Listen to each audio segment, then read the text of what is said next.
Hello guys, the depth queen स्वागत करती है अपने डीप वाले डेप्थ वर्ल्ड में। और आज मैं बात करूंगी एक ऐसी जोड़ी के बारे में जो आई थी सन 2001 में। और उसके आने के बाद टेलीविजन इंडस्ट्री में मच गई थी खलबली। यानी कि इस जोड़ी को सिर्फ छोटे पर्दे पर ही नहीं बल्कि रियलिटी शो में भी लोग साथ देखना चाहते थे। ये एक वक्त की इतनी पॉपुलर जोड़ी हो गई थी कि लोग इनको एज अ इंडिविजुअल इतना नहीं बल्कि साथ में ज्यादा देखना पसंद करते थे। और लिटरली पब्लिक चाहती थी कि ऑन स्क्रीन इनकी जितनी अच्छी केमिस्ट्री है, रियल लाइफ में भी ये दोनों कपल बन जाएं। और ऐसा हुआ भी। सन 2004 में इनकी शादी हुई और सन 2011 में इनको जुड़वा बच्चे पैदा हुए, जिसमें से एक बेटा और एक बेटी थे। जी हाँ, शायद आप लोगों ने गेस कर लिया होगा या फिर नहीं गेस किया होगा। चलिए मैं एक हिंट और दे देती हूँ कि ये एकता कपूर के बहुत ही करीब हुआ करते थे। आज का मुझे नहीं पता, लेकिन उस वक्त तो एकता कपूर इनको बहुत ज्यादा प्रमोट किया करती थी और इनके साथ में एकता कपूर की एक बहुत अच्छी रेपो थी। तो अब ज़्यादा सस्पेंस ना बढ़ाते हुए और ज़्यादा आप लोगों को इरिटेट ना करते हुए मैं इस जोड़ी का परिचय आपको दे देती हूँ। हालाँकि इस जोड़ी में से एक शख्स के बारे में मैंने कभी बात की हो, लेकिन अब मैं इनके बारे में बात इसीलिए भी इस वजह से भी कर रही हूँ क्योंकि ये जोड़ी अब हाल ही में यूट्यूब पर इस जोड़ी ने एंट्री ले ली है। जी हाँ, अब ये दोनों हस्बैंड वाइफ जो मदर फादर भी बन चुके हैं काफी सालों पहले, इन दोनों ने भी यूट्यूब पर अपने कदम रख लिए हैं। और एक तरीके से इनका पहला वीडियो लाइव हो चुका है कुछ दिन पहले। तो मैंने सोचा कि चलो अब ये भी यूट्यूब पर आ गए हैं, तो जो लोग इनको नहीं जानते हैं तो मैं उनको इनके बारे में बता दूं, क्योंकि हमारी जनरेशन के लोग तो इनको बहुत अच्छे से पहचानते हैं, लेकिन जो अपकमिंग जनरेशन है वो इनके बारे में बिल्कुल भी नहीं जानती। स्पेशली जेनजी का मैं नहीं कह सकती हूँ, या और आने वाली जो जनरेशन है वो तो बिल्कुल भी इनके बारे में नहीं जानती होगी। एक्चुअली ये जेनजी और ये जो नाम दिए गए हैं ना, ये मुझे बड़े कंफ्यूज करते हैं। मैं बहुत ज़्यादा कंफ्यूज हो जाती हूँ, इसीलिए मैं ज़्यादा नाम लेती नहीं हूँ। इतने सारे नाम हैं, कोई जेनजी है, कोई मिलीनियल्स है, तो पता नहीं कोई क्या-क्या है। तो अगर मैं कुछ गलत कह रही हूँ तो प्लीज़ मुझे माफ़ कीजिएगा। ख़ैर, जो आज की जो यंग जनरेशन है, वो तो इनके बारे में बिल्कुल नहीं जानती होगी। तो चलिए मैं बता देती हूँ कि मैं किस कपल के बारे में बात कर रही हूँ। मैं बात कर रही हूँ हितेन तेजवानी और गौरी प्रधान के बारे में। अब तो आपको याद आ ही गया होगा, इनके सीरियलों की लिस्ट आपकी आँखों के सामने आ ही गई होगी। और इनका पहला सीरियल कुटुम्ब भी आपकी आँखों के सामने आ चुका होगा, ख़ास तौर पे उसका जो टाइटल ट्रैक था, हे, हे, हे। जी हाँ, जो काफ़ी ज़्यादा पॉपुलर हुआ था सन 2001 में। ये दोनों कुटुम्ब सीरियल से पहली बार साथ में नज़र आए थे, लेकिन मैं आपको ये बता दूँ कि इस सीरियल से पहले ही ये लोग मिल चुके थे। एक एडवर्टाइज़मेंट के सेट पर एक साबुन के एड में दोनों काम कर रहे थे और उसके बाद जो है इनको ये शो मिला। मैं बता दूँ कि गौरी प्रधान मॉडल रह चुकी हैं और उन्होंने मॉडलिंग इंडस्ट्री में नाम भी कमाया है और मिस इंडिया के लिए उन्होंने पार्टिसिपेट भी वो कर चुकी हैं। और मैं आपको ये भी बता दूं कि स्मृति ईरानी भी उस ब्यूटी पैजेंट के लिए जो है वो वो उसमें पार्टिसिपेट कर रही थी। यानी कि तुलसी और नंदिनी दोनों एक वक्त पर ब्यूटी पैजेंट के लिए लड़ रही थी। लेकिन दोनों की किस्मत ने साथ नहीं दिया और वो ब्यूटी पैजेंट इनको नहीं मिला। लेकिन आगे जाकर दोनों ने एक ही सीरियल, क्योंकि सास भी कभी बहू थी में सास और बहू का किरदार निभाया। तो ये अजीब इत्तेफाक है। गौरी 90s के दशक में कुछ म्यूजिक वीडियोस में भी काम कर चुकी हैं, जिसमें जॉन इब्राहिम के साथ भी उन्होंने काम किया था। हंस राज हंस की एक म्यूजिक एल्बम झांझरा नाम था शायद, जवाब नहीं गोरी उसका, ये शायद गाने के बोल थे। इसमें जॉन इब्राहिम थे, क्योंकि जॉन इब्राहिम भी मॉडल हुआ करते थे। तो जॉन इब्राहिम ने बॉलीवुड में अपना करियर बनाया और जो गौरी प्रधान थी उन्होंने टेलीविजन इंडस्ट्री में अपना नाम बनाया। इन्होंने दूरदर्शन के सीरियल नूर जहां में भी काम कर रखा है, जिसके एपिसोड्स आपको यूट्यूब पर मिल जाएंगे। मैं इसका लिंक प्रोवाइड कर दूंगी जो भी इंटरेस्टेड हैं। तो उसमें मेन टाइटल लीड रोल में नूर जहां के रोल में, जिसके ऑपोजिट इनके ऑपोजिट जो थे वो मिलन सोमन थे। आप सोचिए 90s के दशक में ये नूरजहां आया करता था और नूरजहां का किरदार निभाया था गौरी प्रधान ने, और वहीं से उनको नोटिस किया गया और एकता कपूर ने कुटुंब सीरियल में गौरी, जी हाँ उनका स्क्रीन नेम भी गौरी ही था, और हितेन तेजवानी के स्क्रीन नेम था प्रथम। यानी कि प्रथम और गौरी की जोड़ी सन 2001 में अक्टूबर में ये शो ऑन एयर हुआ था और बहुत ही ज्यादा पॉपुलर हुआ था। और इसके कॉन्सेप्ट के चलते इस कॉन्सेप्ट को आगे भी एकता कपूर ने और दूसरे प्रोड्यूसर डायरेक्टर ने इस्तेमाल किया था, क्योंकि इस सीरियल की कहानी कुछ ऐसी थी कि दो ऐसे लोग जो एक दूसरे से बेतहा नफरत करते हैं, हो जाती है इनकी शादी। यानी कि नफरत कर ली, बगावत कर ली, इसीलिए दोनों ने शादी कर ली। और शादी के बाद ये एक दूसरे को कैसे टशन दिखाते हैं, एक दूसरे से कैसे बदला लेते हैं, और बदला लेते लेते ये कैसे एक दूसरे के प्यार में बदलने लगते हैं, यही कहानी थी कुटुंब की। और मैं बता दूं कि कुटुंब का सीजन 2 भी आया था, यानी कि एक नई कहानी के साथ इस सीजन को आगे लेकर गए थे, जो शुरू हुआ था 12 अगस्त 2002 में। मैं आपको बता दूं कि जो पहला जो शो था, यानी कि पहला जो सीजन था कुटुंब का, वो अक्टूबर 2001 में शुरू हुआ और अगस्त 2002 में वो खत्म हो गया। और 12 अगस्त 2002 को एक नई कहानी के साथ प्रथम और गौरी को उतारा गया। और ये कहानी इतनी सक्सेसफुल नहीं हुई, क्योंकि ये थोड़ी सी लव स्टोरी थी। क्योंकि जो पहले कहानी थी वो थी कि दो लोग एक दूसरे से नफरत करते हैं और फिर उनकी शादी हो जाती है, और यहाँ पर कॉन्सेप्ट ये होता है कि दोनों एक दूसरे से सीजन 2 कुटुंब में एक दूसरे से बेपनाह मोहब्बत करने लगते हैं। प्रथम होता है वो प्यार में विश्वास नहीं करता, और जो गौरी होती है वो प्यार में विश्वास करती है, और प्रथम को हो जाता है गौरी से प्यार। बगावत करके अपने घर वालों के खिलाफ जाकर जो हितेन है वो शादी कर लेता है गौरी से, और फिर हो जाता है गौरी को सी वाली बीमारी। लेकिन उसके चलते भी वो ठीक हो जाती है और हितेन के घर वाले गौरी को as a daughter in law accept कर लेते हैं। फिर उनकी जिंदगी में आती है मौली गांगुली, जो कि शायना, यानी कि कहीं किसी रोज वाली शायना सिकंद, वो आती हैं और उनकी गौरी और हितेन के साथ में बहुत ज्यादा दुश्मनी होती है।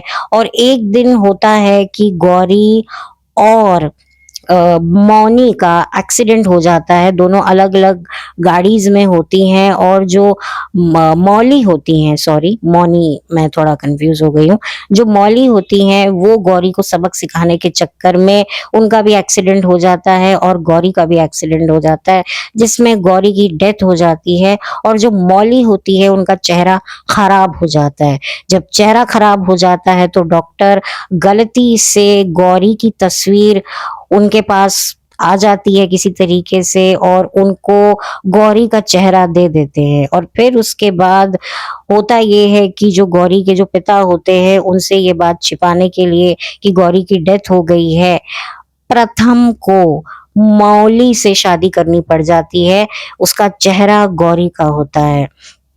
तो फिर वही कहानी को दोबारा वापस लाया जाता है, वो नफ़रत वाली, फिर प्यार वाली, और इसी चक्कर में ये जो दूसरा सीज़न था, ये एक तरीके से इतना सक्सेसफुल नहीं गया, जितना सक्सेसफुल पहला सीज़न गया था। ख़ैर ये मतलब 2003 जनवरी में ये कुटुम्ब सीरियल हमेशा-हमेशा के लिए फिर ख़त्म हो जाता है, और उसके बाद जो है हितेन और गौरी फिर और डिफरेंट शोज़ में एकता कपूर के दिखने लगते हैं। फिर उसके बाद दोनों जो हैं नज़र आते हैं, क्योंकि सास भी कभी बहू थी में एज़ अ गौरी आती हैं नंदिनी के किरदार में, और जो करण होते हैं वो करण विरानी होते हैं, वो होते हैं तुलसी के सौतेले बेटे, और इधर जो नंदिनी होती हैं वो भी रिलेटिव ही होती हैं इनकी। तो फिर उनके बीच में आता है अंश गुजराल, और फिर जो ड्रामा होता है वो आप सबको पता ही है, और अभी भी वो ड्रामा इतने सालों के बाद भी एकता कपूर वापस लेकर आ गई है। तो ये जो गौरी और हितेन हैं, इन दोनों को मैं ये कहूँगी मोस्ट लव्ड कपल हुआ करते थे, और दोनों ने साथ में बहुत काम किया है। इवन नच बलिए सीज़न 2 में भी ये दोनों एज़ अ कपल के तौर पर पार्टिसिपेट कर चुके हैं, और इनको बहुत ही भारी मात्रा में वोट्स मिला करते थे। हालाँकि दोनों का हाथ डांस में बहुत तंग हुआ करता था, लेकिन पब्लिक इनसे बेतहा मोहब्बत किया करती थी, जिसकी वजह से मिलते थे इनको भारी वोट। हमें ऐसा लगता था, लेकिन अब मुझे समझ में आ रहा है कि वोटिंग से ज़्यादा टीआरपी मैटर करती थी, और भाई जिस जोड़ी को पब्लिक देखना चाहती है, जिसकी वजह से पब्लिक शो में एंगेज्ड है, तो उस जोड़ी को आगे तक लेके जाना पड़ता था। ये बातें हमें अब समझ में आ रही हैं। हो सकता है तब ऐसा ना होता हो, लेकिन अब तो भई ऐसा ही होता है। अब तो रियलिटी शो के पर्दे के पीछे की कहानियाँ हमसे छिपी नहीं हैं। तो ख़ैर इस जोड़ी ने बहुत काम किया साथ में, चाहे वो अवार्ड फंक्शन में परफ़ॉर्मेंसेज़ हो, इनको अवार्ड्स भी काफ़ी मिल चुके हैं। इनकी पॉपुलैरिटी इतनी ज़्यादा थी कि लोग इनको साथ में इतना देखना चाहते थे। इनको स्टार परिवार की तरफ से बेस्ट कपल का भी अवार्ड मिल चुका है करण नंदिनी के तौर पर। तो इन्होंने साथ में बहुत सक्सेस हासिल की है, और ये सक्सेस को अब ये यूट्यूब पर लेकर आए हैं। तो मैंने सोचा कि ये दोनों भी अब यूट्यूब पर आ चुके हैं, और इनका पहला जो वीडियो है वो भी लाइव हो चुका है, जहाँ पर गौरी अपने 2 बच्चों के साथ मिलकर, मैंने वो ख़ैर वीडियो देखा नहीं है, लेकिन टाइटल से उन्होंने कुकिंग का कोई व्लॉग है, जिसका टेस्ट फूड का, खाने का बच्चे कर रहे हैं, ऑनेस्ट रिव्यू कर रहे हैं। मैं बता दूँ कि सन 2011 में ये 2 बच्चों के माता-पिता बने, जुड़वा बच्चों के ये माता-पिता बने, और 2009 तक कंटिन्यूअसली इन दोनों ने साथ में काम किया। फिर बच्चे होने के बाद गौरी ने काफ़ी ब्रेक लिया, वो एक्टिंग प्रोफ़ेशन से काफ़ी दूर हो गईं। वो बात अलग है कि फिर इन्होंने अपने दूसरे इंटरेस्ट पेंटिंग वग़ैरह में भी काम किया। मैंने एक बार देखा था कि इन्होंने कोई होटल वग़ैरह भी खोला है, क्योंकि ये सब बिज़नेस, साइड बिज़नेस ये लोग करते रहते हैं। अपने पैसे को रेगुलेट करने के लिए बहुत सारी चीज़ें इनको करनी पड़ती हैं। तो एज़ अ सेलिब्रिटी इनको बेनिफिट्स भी मिलते हैं। एक आम इंसान कोई रेस्टोरेंट खोले तो उसके मतलब मैं क्या बोलूँ, घर की चप्पलें तक बिक जाती हैं, बट सेलिब्रिटीज़ का थोड़ा अलग हिसाब-किताब होता है, और इनको तो लोग इतना पसंद किया करते थे, और आज भी कहीं न कहीं लोग इनको पसंद करते हैं, एप्रिशिएट करते हैं, और इसी वजह से इन्होंने ये यूट्यूब चैनल खोलने का डिसीज़न लिया, क्योंकि देखा जाए तो अब सीरियल्स कोई देखता नहीं है, और फिर क्या होता है, ये लोग इतने सीनियर्स होते हैं कि ओटीटी पर भी इनके लिए काम, उनके लेवल का मिलना बहुत मुश्किल होता है। कई बार मिल जाता है, कई बार नहीं मिल जाता है, और दूसरा जो गौरी हैं वो हमेशा से बहुत चूज़ी रही हैं। उन्होंने मतलब बहुत ही सोच समझ कर काम करना उन्होंने बेहतर समझा। मैं बता दूँ कि गौरी एक आर्मी बैकग्राउंड से ताल्लुक़ रखती हैं, बहुत एजुकेटेड हैं वो और बहुत चूज़ी हैं, जिसकी वजह से लोग कभी-कभार उनको मिसअंडरस्टूड कर जाते हैं और जो उनको समझ पाते हैं, वो बताते हैं कि वो बहुत अच्छी इंसान हैं, बहुत अच्छी नेक-दिल औरत हैं और जो लोग नहीं समझते हैं, उनके साथ उनकी नहीं बनती है।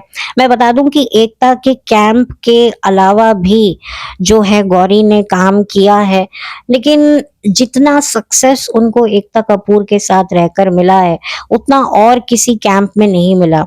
उनका एक शो और आया था सन 2003 में नाम गुम जाएगा, जो काफ़ी मतलब पॉपुलर था, लेकिन उसे बंद करना पड़ा क्योंकि जस्सी जैसी कोई नई शो को आना था क्योंकि कुछ न चैनल्स की भी अपनी वो डिमांड होती है, कुछ होगा बैक स्टेज क्या स्टोरी थी जिसकी वजह से गौरी का ये शो बंद हो गया इंडिविजुअली और फिर उसके बाद उन्होंने क्योंकि सास भी कभी बहू थी जॉइन किया। मैं ये भी बता दूँ कि नाम गुम जाएगा में भी हितेन तेजवानी की एंट्री कराई गई क्योंकि इस सीरियल में जो उनके हीरो थे, उसके साथ उनकी जो केमिस्ट्री थी वो लोगों को पसंद नहीं आ रही थी, जहाँ तक मुझे लगता है और क्योंकि लोग एज़ अ कपल इनको इतना पसंद करते थे, इतना पसंद करते थे कि इन दोनों के अलावा ये किसी और को देखना ही नहीं चाहते थे।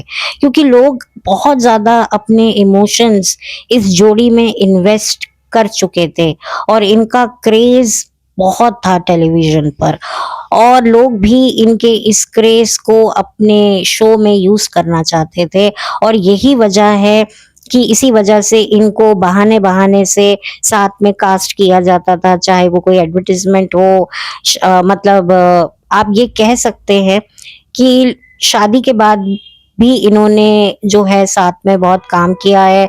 शादी से पहले भी एक तो एडवर्टाइज़मेंट इन्होंने साबुन का किया था, उसके अलावा भी इन्होंने कुछ एडवर्टाइज़मेंट किए हैं। तो एक तरीके से बहुत ही ज़्यादा पॉपुलर, डिमांडिंग जोड़ी ये हुआ करती थी और इन दोनों को लोग इतना साथ में देखना चाहते थे कि लोग मतलब इनके लिए इतनी मन्नतें, व्रत तक रखते थे कि भई नच बलिए, जीत जाएँ, कितना कुछ इनके लिए लोग किया करते थे, इतने लेटर्स इनको आया करते थे और इतनी इनकी एज़ अ कपल दीवानगी थी इनको देखने की कि मतलब लोग बहुत ज़्यादा इनका मैंने क्रेज़ देखा है, चाहे वो सास-बहू साज़िश हो, मतलब मैं देखा करती थी कि लोग फैन्स इनको बहुत एप्रिशिएट किया करते थे और गौरी और हितेन ने भी हमेशा अपने फैन्स के इमोशंस को हमेशा से रिस्पेक्ट किया है और साथ में इनको देखना चाहा है मतलब अपने फैन्स के लिए ही ये लोग काफ़ी कुछ किया करते थे और बहुत ही ज़्यादा डाउन टू अर्थ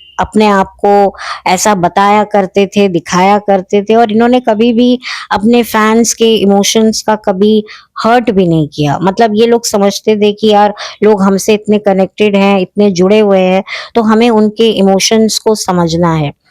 और लोगों ने भी इनको बहुत ज़्यादा एप्रिशिएट किया और मतलब ये इकलौते ऐसे कपल थे जिनका क्रेज़ मैंने बहुत भारी डिमांड में देखा है। और भी जोड़ियाँ हुआ करती थी राजीव खंडेलवाल, आमना शरीफ की, ये सुमित कौन थे वो जूही परमार और हुसैन कुंजरवाला, कुमकुम के कपल, बहुत सारे कपल हुआ करते थे। दिव्यांका त्रिपाठी और शरद मल्होत्रा, बनूँ मैं तेरी दुल्हन क्योंकि नए-नए जोड़े भी आ रहे थे, नए-नए सीरियल उस टाइम पर लॉन्च हो रहे थे। तो उनके बारे में भी उनको भी लोग पसंद कर रहे थे लेकिन गौरी हितेन का जो चार्म था, वो बहुत नंबर 1 पे था। और दोनों ने इसी चीज़ को इनकैश भी किया, फ़ायदा भी हुआ। अब संजोगवश इनकी शादी भी हो गई। तो मैं बता दूँ कि ये दोनों जो कपल हैं, ये दोनों बेसिकली बहुत डिफरेंट हैं एक-दूसरे से। जहाँ पर हितेन काफ़ी हँसी-मज़ाक में बिलीव करते हैं और उधर जो गौरी हैं, वो काफ़ी स्ट्रिक्ट हैं, काफ़ी डिसिप्लिन लाइफ़ जीती हैं। लेकिन दोनों ने एक-दूसरे को एज़ अ कपल के तौर पर एक-दूसरे की पर्सनैलिटी के साथ एक्सेप्ट किया, जो कि आज की तारीख में कपल कर नहीं पाते हैं, लेकिन इन्होंने एक दूसरे को मतलब उनकी कमियों के साथ एक्सेप्ट किया कि हाँ, ये बदलने वाला नहीं है, ये ऐसा ही रहेगा।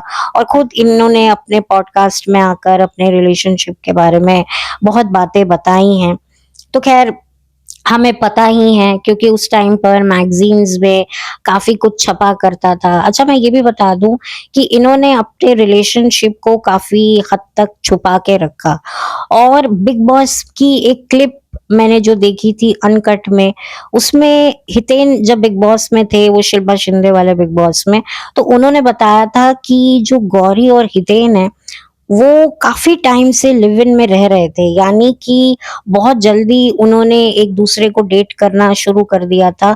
नो मैटर, जब वो कुटुम्ब की शूटिंग किया करते थे, तो 6 महीने तक एक दूसरे से बात नहीं किया करते थे, क्योंकि गौरी बहुत ही स्ट्रिक्ट नेचर की हुआ करती थी। लेकिन दोनों कहीं न कहीं एक दूसरे को पसंद करते थे, दोनों अपने काम में बहुत अच्छे थे कि जब वो अपना सीन देने के लिए आते थे, तो बेस्ट शॉट देते थे। लेकिन पर्दे के पीछे उनकी कहानी बड़ी डिफरेंट हुआ करती थी। 6 महीने के बाद दोनों के जो ये वैक्यूम थे, वो कम हुए और दोनों अच्छे दोस्त बने और बहुत जल्दी इन दोनों में प्यार हो गया।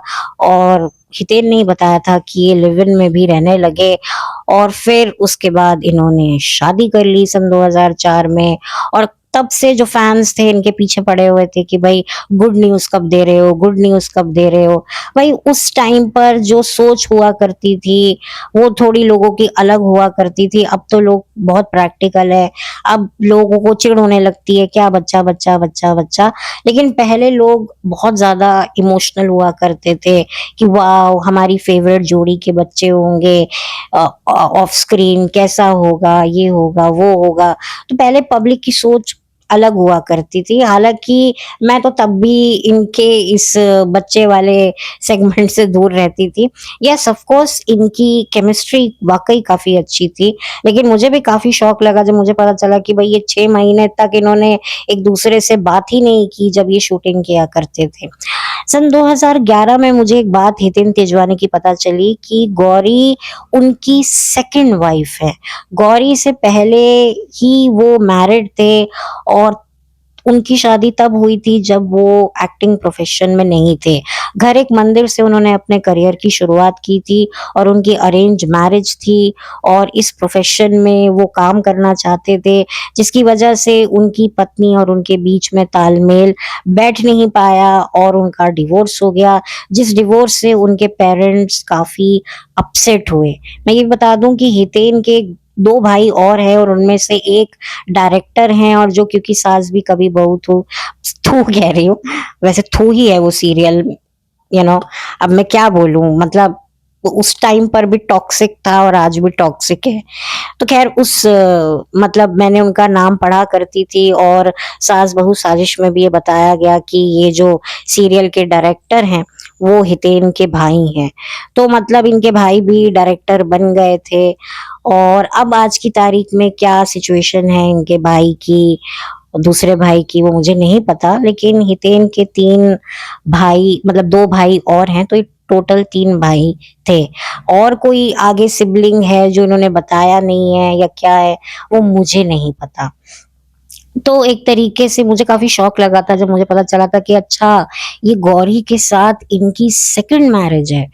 तो इन्होंने बताया था कि मेरे पेरेंट्स इस डिवोर्स से खुश नहीं थे और फिर उसके बाद उनकी लाइफ में गौरी आई और फिर सब कुछ चेंज हुआ। तो गौरी को भी ये बात पता ही होगी। ऑफ कोर्स ये बात जब वो सबके सामने कबूल रहे हैं। हालाँकि ये बात बहुत बाद में सामने आई सन 2011 में और इनकी शादी 2004 में हुई। तो ऑफ कोर्स गौरी को भी पता ही होगा और गौरी का भी नाम मैंने हितेन से पहले कभी किसी के साथ सुना नहीं, मैंने तो नहीं सुना। ठीक है, पर्दे के पीछे क्या कहानी रही मुझे नहीं पता, लेकिन गौरी और हितेन मतलब इनका नाम एक दूसरे के साथ ही जुड़ा और इन दोनों ने शादी कर ली और उसके बाद कभी भी हितेन का नाम मैंने किसी और औरत के साथ जुड़ते हुए नहीं देखा। और अगर कभी कोई न्यूज़ भी आई तो उस न्यूज़ में इतना दम नहीं था। और इधर गौरी का तो नाम कभी किसी से जुड़ा ही नहीं, क्योंकि गौरी बेसिकली काफ़ी रिज़र्व नेचर की है।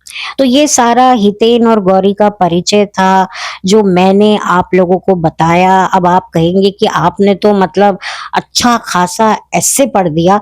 भई एस्से तो मैं पढ़ूँगी ना, क्योंकि मैंने इनकी जर्नी को ग्रो होते हुए देखा है। मैंने इनके सारे शोज़ देखे हैं और मुझे हितेन और गौरी में से गौरी की पर्सनैलिटी काफ़ी अच्छी लगा करती थी।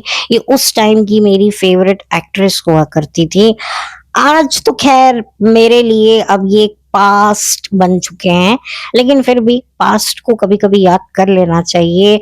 और जब मैं इनके बारे में बात कर रही हूँ ना, तो मेरी आँखों के सामने वो मंज़र, वो नज़ारे, वो ज़माना याद आ रहा है कि कब मतलब मैं कैसे टाइम देखा करती थी कि कुटुम्ब शुरू हो गया है।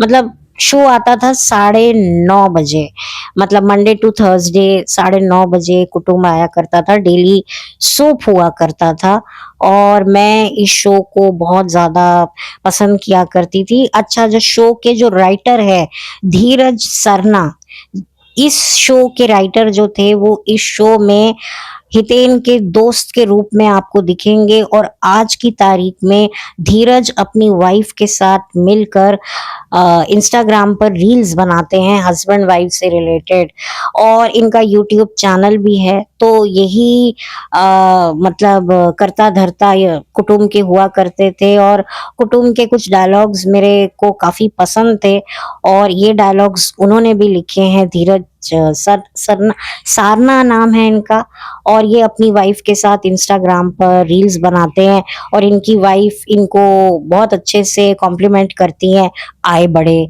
आए बड़े, वो बोलती रहती हैं। और फिर यूट्यूब पर भी इनके बड़े-बड़े जो कॉमेडी स्किट्स हैं ये दिखाते हैं।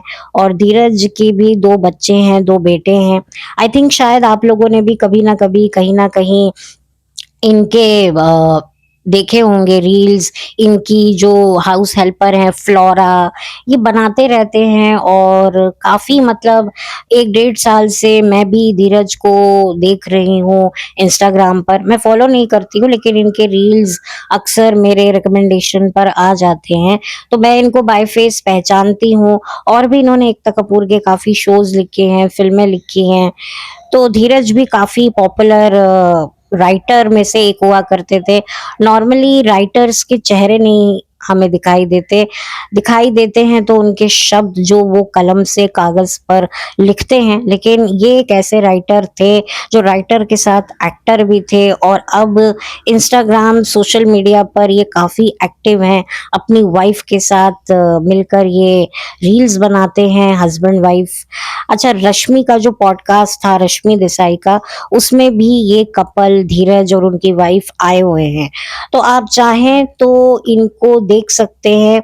मैं धीरज के यूट्यूब चैनल का लिंक आपको प्रोवाइड कर दूँगी और गौरी और हितेन के भी लिंक मैं प्रोवाइड कर दूँगी। जो इनके बारे में जानना चाहते हैं या फिर जो कभी मेरी एज के जो लोग हुआ करते थे, जो इनका शो देखा करते थे, हो सकता है वो वापस से जुड़ना चाहें, इसीलिए मैं इनको प्रमोट कर रही हूँ। वैसे तो मुझे पता है कि ये वही दिखाएँगे, बच्चे, अपनी लव स्टोरी, एक तरीके से ये खुद ही अपने डायरेक्टर बन के जो है, क्योंकि अब सबको पता है कि यूट्यूब पर अंधा पैसा आता है और इनके आस-पास के जो इनके कॉलीग्स हैं, फ्रेंड्स हैं, वो भी यूट्यूब से अच्छा कमा रहे हैं। जैसे कि शिल्पा सकलानी और अपूर्वा अग्निहोत्री, जो गंगा के तौर पर, गंगा के किरदार में, क्योंकि सास भी कभी बहू थी में गौरी और हितेन के साथ काम किया करती थी। उनकी भी एक बच्ची हो गई है, कुछ 2 साल की वो बच्ची है शायद। तो उसके साथ जो है शिल्पा भी ऑसम अग्निहोत्रीज़ के नाम से बनाती हैं। तो फिर ज़ाहिर-सी बात है कि फिर सब कहते होंगे इनको भी कि भाई तुम्हारे पास तो बहुत कंटेंट है, लोग तो तुम्हें प्यार भी करते थे, तुम्हें देखना भी चाहते थे, तो तुम यूट्यूब पे आ जाओ। तो पहले तो लोगों को तुम्हारे सीरियल्स के ज़रिए, कैरेक्टर के ज़रिए तुम्हें जानते थे। लेकिन अब तुम्हें रियल कैरेक्टर के ज़रिए तुम्हारी पर्सनैलिटी के चलते तुम्हें जानेंगे, तो वो एक बहुत अच्छी बात होगी और डेफ़िनेटली पैसा भी आएगा और पैसा आता हुआ किसको बुरा लगता है? वो भी फ्री फंड का श्रीखंड आता हुआ किसको बुरा लगता है? तो ये सारी बातें होती हैं, प्लस ये लोग बोलेंगे कि हम अपनी ऑडियंस से कनेक्ट होना चाहते हैं। भई मुफ़्त में तो कोई भी कनेक्ट नहीं होता है। अगर ये अपना वक़्त निकाल कर इतने तामझाम करके वीडियो बना रहे हैं, तो मेहनत का फल तो देखो हर किसी को चखना होता है और हर कोई इसी फल के लिए ही तो मेहनत करता है। इंसान को अगर कोई कोई लालच ही नहीं दोगे तो वो काम कैसे करेगा? ये पहले भी मैंने कहा है कि बिना फल के कोई काम ना होवे। तो ये बोलना ठीक है, हम बोलते हैं, लेकिन रियलिटी भी प्रैक्टिकैलिटी भी एक चीज़ होती है, ठीक है? हमें एक्सपेक्ट नहीं करना चाहिए, हमें किसी चीज़ के इच्छा के लिए एफर्ट्स करने चाहिए, लेकिन सिर्फ़ एफर्ट्स ही करने चाहिए। मैं तो ये समझती हूँ, मिल गया तो बहुत ही अच्छा है, नहीं मिला तो और कोशिश करेंगे, पर कोशिश तो हम करते रहेंगे भाई। कोशिश करना ही इंसान का कर्तव्य है और धर्म है। तो ये दोनों कपल हैं, तो जिसको इंटरेस्ट है देखिए अपने एक ज़माने के फ़ेवरेट कपल को, जो लोग मेरी ऐज के हैं, जो इनको पहचानते हैं, वो तो डेफ़िनेटली इनको जानते ही होंगे और इनको देखकर पुरानी यादें, बचपन की यादें ताज़ा हो ही जाएँगी और अब इनके बच्चे भी अच्छे खासी ऐज के हैं। 2011 में हुए थे, तो आप कैलकुलेट कर लीजिए 2011 से 2021 और अब है 16 नहीं 26। तो अब आप लगा लीजिए इनके बच्चे भी अच्छी खासी एज में हैं और तो अब इनको भी ये लेकर आ गए हैं यूट्यूब पर। तो अब पूरा परिवार ही एक तरीके से यूट्यूब पे आपको दिखेगा और हितेन तो आपको दिखते ही रहते हैं और अब यूट्यूब पर और भी अच्छे से दिखेंगे। ये दिखे ना दिखें, लेकिन गौरी प्रधान तो दिखेंगी ही दिखेंगी, क्योंकि मुझे जहाँ तक लगता है ये चैनल उनके लिए ही है, क्योंकि बहुत सारे लोग गौरी के बारे में अभी भी नहीं जानते हैं। तो ये मेरा एक पॉइंट ऑफ व्यू था, ये मेरा एक फ्री फंड का प्रमोशन था जो मैंने किया, क्योंकि भाई इनका ताल्लुक मेरे बचपन से है, मेरी मासूमियत जो बचपन में मेरी हुआ करती थी उससे है, तो इसीलिए मैंने थोड़ा इनको प्रमोट कर दिया। मुझे किसी ने कोई पैसा-वैसा नहीं दिया, मेरा चैनल मोनेटाइज़ नहीं है, तो मैं बता दूँ मैं उनकी कोई पीआर नहीं हूँ। हालाँकि ऑब्वियसली जब मुझे पता चला कि भई ये हितेन की दूसरी शादी है, तब मुझे समझ में आया कि ये एडजस्टमेंट, कॉम्प्रोमाइज़ ये सब क्यों हो रहे हैं, क्योंकि सेकंड मैरिज में अगर आप कॉम्प्रोमाइज़ नहीं कर पाए तो फिर दुनिया आपको बख्शेगी कैसे? तो मुझे ये भी पता है, तो कहीं न कहीं एक जो रियलिटी थी अब सभी कपल्स की मेरे सामने आ चुकी है। मैं ये नहीं बोलूँगी कि ये कपल फेक है, लेकिन हर इंसान देखो अपनी ज़िंदगी में गलतियाँ करता है और गलतियों से सोच कर फिर जब वो दोबारा अपनी ज़िंदगी को बेहतर बनाने के लिए एफर्ट्स करता है, तो वो पिछली गलतियों को ही अनुभव बनाकर इस्तेमाल करता है। तो यहाँ पर इनके रिलेशनशिप में भी एक चीज़ तो ये मैटर करती ही होगी, भले ही कोई बोले या ना बोले।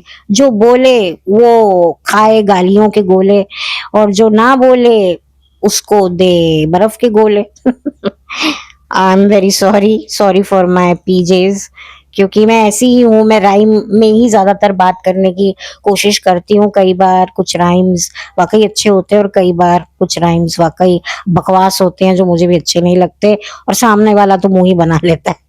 तो ख़ैर ये बात थी, बाकी आप लोग चाहें, अगर आपका मन है इस जोड़ी को देखने का, जानने का, स्पेशली जो लोग नहीं जानते हैं, आज की जनरेशन जो इंटरेस्टेड है किसी और सेलिब्रिटी कपल को यूट्यूब पे देखने के लिए, तो इनके चैनल पर देख लीजिए, अच्छा लगे तो कीजिए, नहीं लगा है तो मत कीजिए।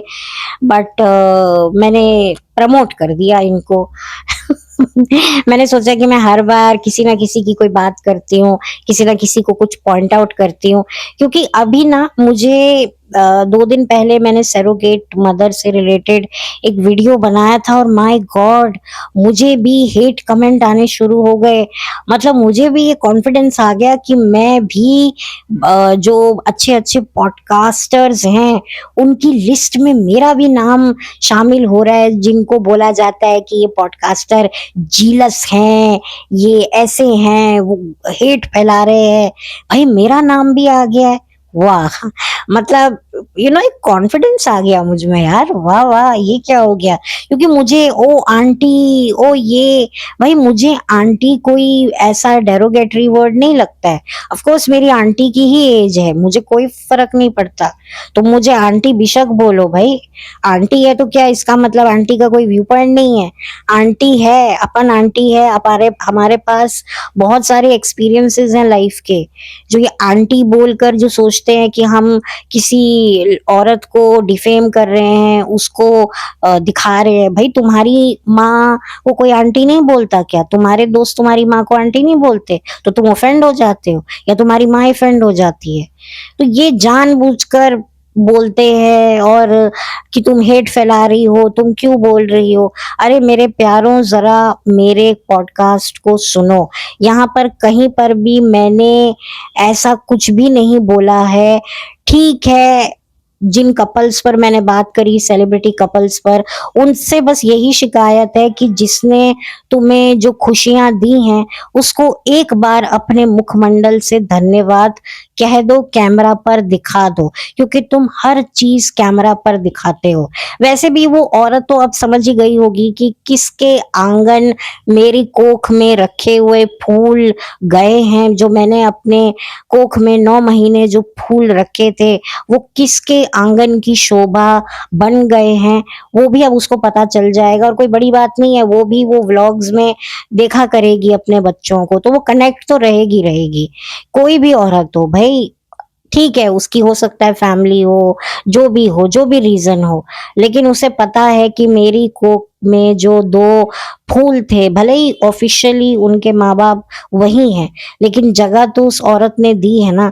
जो 2 महीने, 2 नहीं सॉरी 9 महीने, 9 महीने उन 2 नन्हे फूलों को उसने सँभाल कर अपनी कोख में रखा, इतना कुछ झेला है उसने। मतलब आपको पता ही है कि क्या-क्या एक वुमन झेलती है, और जिसकी कोख में 2 बच्चे हों, उसके लिए कितना डिफ़िकल्ट होगा। तो उसने जो वो फ़ील किया होगा, वो जो पेट में भई किसी के मतलब एक गैस हो जाती है, तब फ़ील होता है कि यार हमारा पेट कुछ बहुत टाइट लग रहा है, ये हो रहा है। तो बाकायदा इसके पेट में, उस सरोगेट पे के पेट में 2 बच्चे थे, तो उनकी हरारत, उनकी वो किक मारना, क्या वो फ़ील नहीं करती होगी? और वही बच्चे अब उसकी कोख से निकल कर एक अच्छे वेल ऑफ फैमिली में चले गए हैं, और माशाअल्लाह उनके जो माता-पिता हैं वो व्लॉगर हैं, और वो तड़प रहे हैं फेस दिखाने के लिए। तो क्या मतलब वो माँ देखेगी नहीं? ठीक है, आपने सिग्नेचर करवाए होंगे कि आप बच्चे से कभी नहीं मिल सकते, बट आप किसी से ये सिग्नेचर तो नहीं करवा सकते कि आप कभी भी हमारा व्लॉग नहीं देखोगे। भाई ये तो नहीं हो सकता भई, ये नहीं हो सकता। अगर आप ये सिग्नेचर उससे करवा रहे हो, तो भैया हमसे भी सिग्नेचर करवा लो, हमें भी आपके व्लॉग्स नहीं देखने। तौबा तौबा तौबा, भाई नहीं झेले जाते। तो लोग कहेंगे तो मत देखो। तो भाई तुम हमारे क्यों आते हो पॉडकास्ट पे? इतना मैंने इतना लंबा पॉडकास्ट बनाया, इन्होंने बैठकर सुना, उसके लिए तहे दिल से थैंक यू। जो लोग भी मेरा सुन रहे हैं, मतलब मुझे पहली बार इतने कमेंट्स आ रहे हैं ना, ज़िंदगी में 2 सालों में मुझे कमेंट नहीं आए। तो सबसे पहले मैं किसी को भी कोई हेट जवाब नहीं दे रही हूँ। 1-2 को मैंने थोड़ा एक्सप्लेन किया, लेकिन मैंने कहा चल यार जाने दे। बाकायदा मैं तो उनको बदले में लाइक कर रही हूँ, उनके कमेंट्स को हार्ट दे रही हूँ कि भाई तुम जो मेरे पे लालछन लगा रहे हो ना, वो छन-छन के मेरे व्यूज़ बढ़ा रहा है, छन-छन के मुझे कमेंट्स आ रहे हैं, छन-छन के मेरी एंगेजमेंट बढ़ने की अब वो है, क्योंकि कमेंट्स आएँगे तो मेरा जो वीडियो है वो और भी लोगों को रिकमेंड होगा। भाई मेरा तो फ़ायदा हो रहा है, मैं तो फ़ायदा देख रही हूँ, मैं तो पॉज़िटिविटी देख रही हूँ। तो भाई करते जाओ, मेरे को भाई मेरी मेहनत सफल हो रही है। मैंने किसी को भी हेट फैलाने के लिए मैंने ये वीडियो नहीं बनाया था। मैंने मेरी एक है, मतलब डी आर्ट करके एक पॉडकास्टर हैं, उन्होंने एक वीडियो बनाया था, और उसके अंदर उन्होंने इस स्पेसिफिकली जो सरोगेट मदर होती हैं, उनके बारे में जो एक वीडियो था जो 2 साल पहले अपलोड हुआ था, उसका लिंक उन्होंने दिया था। मैंने वो ऑलरेडी वो वीडियो के बारे में मुझे पता था, रिकमेंडेशन आ रहा था, लेकिन जब स्पेसिफिकली उन्होंने उस वीडियो को अपने डिस्क्रिप्शन बॉक्स में दिया, तो मैंने क्लिक करके देखा, उनकी जर्नी देखी, तो मुझे लगा कि यार मुझे इस पर कुछ काम करना चाहिए क्योंकि it's part of my job.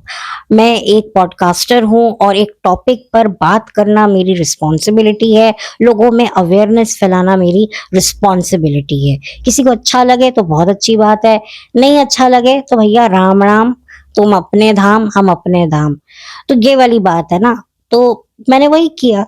लेकिन लोग मुझे हेट कमेंट दे रहे हैं, ठीक है, मैं आप लोगों को ना चमचा बोलूंगी, ना हेटर्स बोलूंगी, ना मैं कुछ बोलूंगी। भैया आप लोग तो मेरे लिए मेरा ही फायदा करवा रहे हो, तो थैंक यू सो मच जो आप लोग उस वीडियो पर मुझे जो है क्रिटिसाइज कर रहे हो। आई लव, मुझे आई लव इट। मुझे मुझे लग रहा है कि अब जो ये डेप्थ क्वीन है ना, अब ये मतलब वाओ, अब किसी दिन मैं भी एक वीडियो बनाऊंगी, हेटर्स को मैं भी जवाब दूंगी। Wow, I am looking forward for that day. यार डेप्थ क्वीन, वाकई हारी बाजी को जीतना डेप्थ क्वीन को भी आता है, मतलब literally. Wow, thank you guys जो मुझे हेट कमेंट्स दे रहे हैं, थैंक यू। आप लोगों के घर बसे रहें, आप लोगों की जिंदगी में मौज मस्ती बढ़ती रहे और आप लोगों को परमानेंट हैप्पीनेस मिले लाइफ में। मैं दिल से जेन्युइनली आपको दुआ देती हूँ, और मैं कोई बद्दुआ नहीं देती हूँ। मैं बद्दुआओं में बिलीव ही नहीं करती हूँ कि जो इंसान जिसको बद्दुआ देता है ना, उसकी बद्दुआ उस इंसान को लगे ना लगे, लेकिन पलट कर बद्दुआ देने वाले को जरूर लग जाती है। ऐसा मैं बिलीव रखती हूँ। तो इसी के वजह से मैंने सोचा कि मैं अपने सो कॉल्ड प्यारे प्यारे हेटर्स को जवाब दूं। भाई अब मैं बहुत खुश हूँ, भाई मेरा दिन बना दिया ना हेटर्स ने। अब क्या पता ये सुन के ये लोग अपने कमेंट डिलीट कर दें, कर दो भाई, मुझे क्या लेना देना, बट यस, मुझे मुझे बोलना था, मुझे बड़ी खुशी हुई। सो गाइज, मैं किसी के लाइफ पर कंटेंट बना रही हूँ। भाई लोग अपनी जिंदगी पे कंटेंट बनाते हैं, अपने छोटे छोटे मासूम बच्चों की पॉटियों पर कमेंट बनाते हैं, बीमारियों पे कंटेंट बनाते हैं, प्रेगनेंसी पे कंटेंट बनाते हैं, सुहाग रातों पे कंटेंट बनाते हैं, सॉरी, बीवी मायके गई है तो उस पर गाना निकलवा देते हैं। भाई कितना कुछ करते हैं लोग, कितना कुछ। बाप बेचारा अस्पताल में है तो उसका कंटेंट बना देते हैं, माँ रो रही है उसका कंटेंट बना देते हैं। यार मतलब अगर एक के घर में कोई बुजुर्ग बीमार हुआ तो अपने व्यूज बढ़ाने के लिए अपने घर के बुजुर्ग को वैसी ही बीमारी झूठ बता करके, जबकि वो तो हॉस्पिटल में बैठ के मोबाइल चला रहे हैं, लेकिन बता रहे हैं कि नहीं ये हो गया वो हो गया, जबकि जो हुआ है जरूर कुछ हुआ है पर उतना नहीं हुआ है जितना ये बढ़ा चढ़ा के बता रहे हैं। तो क्या वो गलत नहीं कर रहे? चलो हम गलत हैं तो वो, अब आप उनको गलत नहीं बोलेंगे क्योंकि उनसे आपकी अंधी मोहब्बत है, हम लोगों से आपकी अंधी दुश्मनी है।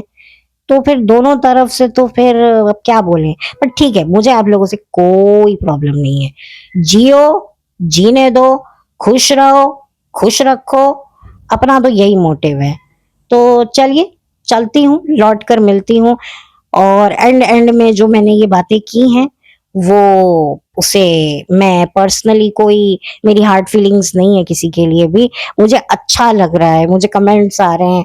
मैं चाहती थी यार मुझे कमेंट्स नहीं आ रहे, मुझे बस मेरे दोस्त लोग प्रोत्साहित करते हैं। यार कोई हेटर भी मिल जाए तो वाह, कोई क्रिटिसाइज करने वाला भी मिल जाए तो भाई पता चल जाता है कि कहीं तो आपने कुछ ना कुछ तो आपने सही जगह पर निशाना मारा है। तो मैंने भी, कितने निशाने मेरे चूक गए बट फाइनली मेरा एक निशाना लगा है, बड़ी जोर से लगा है और बड़े सटीक निशाने पर लगा है। बट खैर, I don't want to hurt anybody, मैं किसी को हर्ट करना नहीं चाहती हूँ। मैं सरोगेट मदर की भी रिस्पेक्ट करती हूँ, और जो सेलिब्रिटी हैं जिनका मैंने नाम लिया, जिनके ऊपर मैंने बात करी, मैं उनकी भी प्रॉब्लम समझती हूँ। मुझे उनके सरोगेसी करवाने से कोई दिक्कत नहीं है। मुझे पता है कि उनके हेल्थ इश्यूज रहे हैं, वो सारी बातें अपनी जगह हैं। बस एक थैंक यू का था। और उन्होंने एक बार उनका जिक्र किया कि वो सरोगेट मदर कैसे हैं, मैंने ये भी बोला है। तो ऐसा नहीं है कि मैं किसी से अंधी मोहब्बत अगर नहीं करती तो मैं अंधी नफरत भी नहीं करती। ठीक है, मैं न्यूट्रल रहकर बात करती हूँ। जो चीज सही है मैं उसे छाती ठोक कर सही बोलती हूँ, और जो चीज मुझे समझ नहीं आती है मैं उससे छाती ठोक कर दूर हो जाती हूँ।